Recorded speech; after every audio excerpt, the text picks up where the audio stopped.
Travis Hunter is in the portal. Deion's sons are in the portal. Now, Travis Hunter has not announced where he will play next, but we remember that he was committed to Florida State for a long time. I believe that Georgia was making a run at Travis Hunter a little bit late in the game. The idea that Hunter flipped from the Seminoles, maybe not a huge surprise, as there was a lot of buzz going into that his national signing day commitment.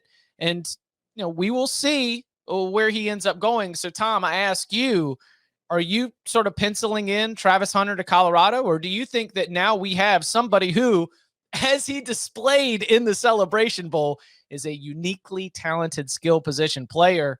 What are your expectations for how this is going to go with the former number one prospect in his class?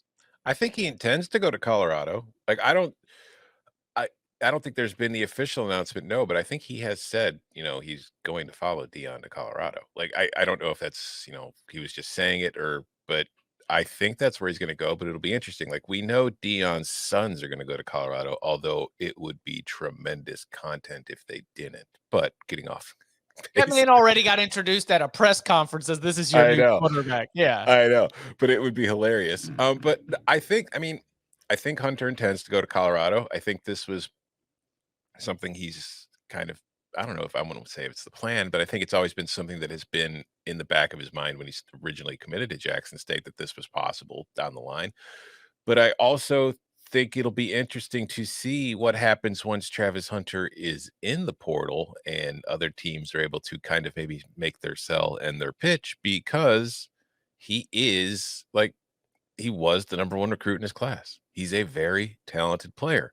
He plays at two premium positions. He plays corner, he plays wide receiver, depending on where you want him and where he wants to be. It's not like there aren't going to be teams that would love to have him on the roster. So once he hits the quote unquote open market, maybe his mind gets changed because maybe some offers come from somewhere else. I think he ends up at Colorado. I don't think it's 100%. If he's at Colorado, you think he's still a two-way player, or is that just something that happens at Jackson State because you're on such a different level than a lot of the rest of the roster?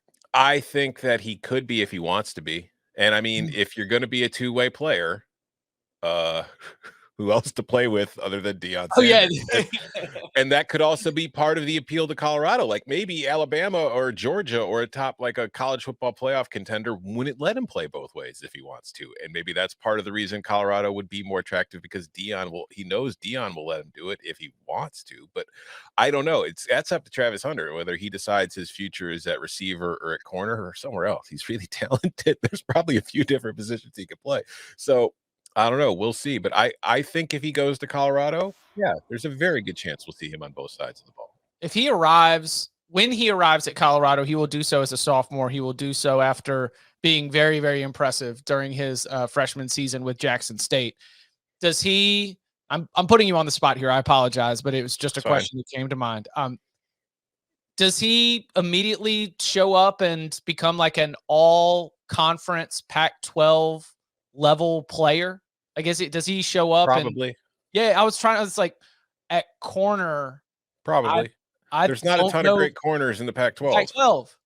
Yeah. And a couple of the better guys that there have been this year are all leaving to enter the draft. So, I mean, I don't have the entire recruiting rankings of every Pac-12 team in front of me, but I would think that if Travis Hunter goes there, as far as talent level, he's certainly going to be one of the most talented corners in the league. And as long as he plays, like, there could be an adjustment period, because like you said, Jackson State was so much better than a lot of the teams it faced during the season and in its conference. So he could have an adjustment period just dealing with better passing attacks and trying to cover better receivers. But he's so talented that it's not something I don't think I don't think it's going to take him a year. It might take him a month, but then I think he'll figure it out, because he's a very good player.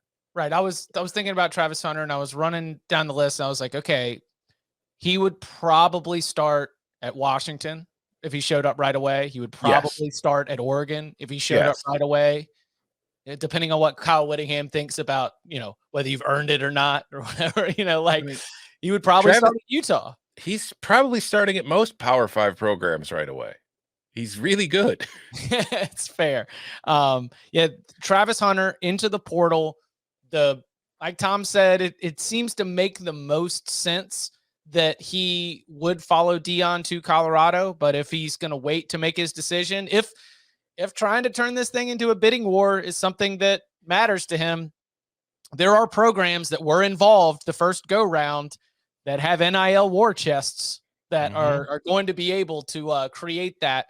It'll be interesting to see how much the connection to Prime it matters to him, or how much competing for a national championship matters to him, and whether this is just simply a dollars and cents situation. But we are keeping our eye on Travis Hunter, former #1 player in the country coming out of high school. He stunned everybody with his late flip to Jackson State.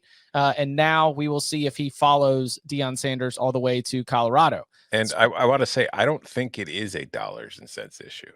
I think it'll be interesting to see if it becomes one. You know what I mean? And, yeah.